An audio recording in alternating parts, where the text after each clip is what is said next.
2007, and we have for you another season of Speak Out. Woo!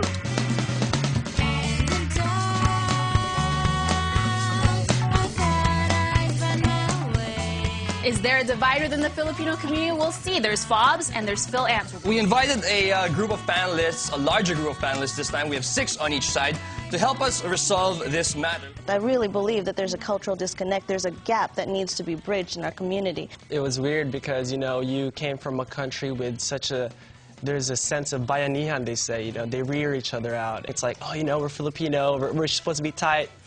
But like, psych, we're not. We're shy to talk to, you know, Fil-Ams because like, oh, they're English. I don't know what to say. And so I didn't know how to relate to them. They were talking completely in Kapampangan. Because if you grow up in the Philippines, you learn both languages, right?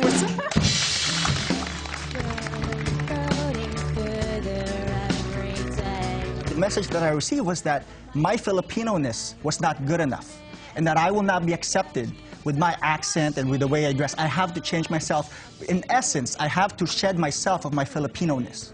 Ano kasi, like, yung respeto kasi minsan wala. Tapos, like, pag pumasok ang eskwela, minsan, like, most of the Fil-Am, like, yayabang, like, oh, we're better than you. They expect us to explain the club, our mission statement in Tagalog. They came up, they said, well, we don't think you should call yourself Filipino because you guys can't speak the language. How are you going to tell me that your Filipino organization, you can't even speak Tagalog? It's a great point. The essence and the foundation of that organization, you can't even explain. Learning Tagalog at 2 versus 22 is such a big difference. Okay, just because we want to, you know, improve our Americanness doesn't mean we have to get rid of our Filipino-ness. And what does Americanization mean, or what is the American dream, and who is American? And when we think about this, when we think about that concept, most people think of white folks.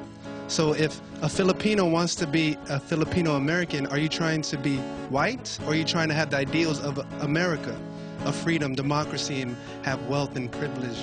So I think there has to be, you know, a separation between those two. Let's just reverse the question. What does it mean to be Filipino? Does it mean wearing chanelas in the winter? You know, does it mean putting our parents in a pedestal? You know, It's like, hold up, like, this doesn't make sense. Why are we kind of fighting amongst each other? What's the role of the parents? Shouldn't they pass on the Filipino-ness by passing on the language? We tried very hard. We are talking in Tagalog in the house. We are, you know, for some reason when they go to school, suddenly, you know, she's not interested anymore. You know, I get so upset when I see Americans talk to him like he doesn't understand because of his accent, and I get even more upset when I see Fil-Ams doing that. I'm from the East Coast, and hearing all these stories is pretty interesting because my experience is totally different.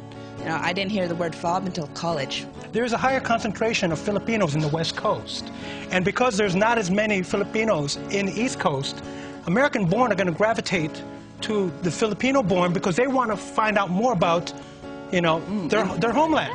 Is it the fault of the individual Filipino, or is it the fault of the Filipino people collectively who have allowed an American educational system and an American culture in the Philippines that has bred poverty, it has bred self-hate, it has bred out-migration? So let's be conscious about, about these psychological scars that we inflict upon each other. Let's try to nurture our community by, supporting each other regardless of immigration status. Be heard! Stand up! And speak